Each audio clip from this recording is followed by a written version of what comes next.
So tell me a bit more about the post office, because the setup was odd, wasn't it? Because it had belonged to the ladies who lived next door, was it? Something like that? The Gomers. Yeah, tell me about the Gomers. Miss Gomers. Tell me about them. But, well, a maiden, well, you know, two old ladies.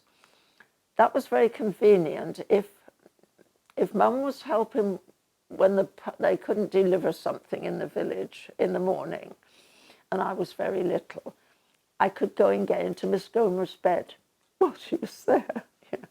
The maiden ladies, they stayed there right through one sort of dying, and then another one.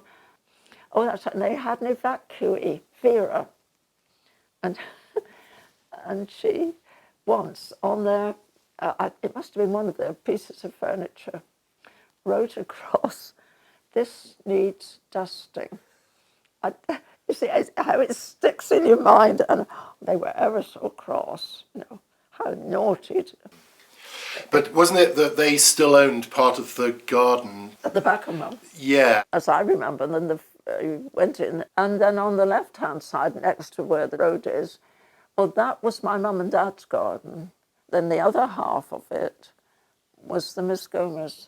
So one part belonged to us, and the other part were the Miss Gomers. And then they could come and go through the drangway in the middle of the house. Tell me about that. Yes. I mean, that would have been the way. They wouldn't have to knock on the door or anything.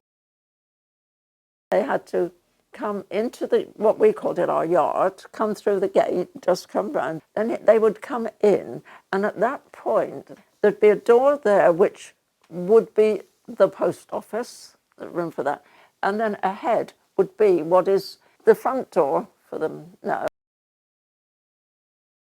And then if you think of coming out of the front door up there, turn up, there's a little side door that goes up to the gardens. So the Miss Gomers then would go into the side door and go up into their garden, you see.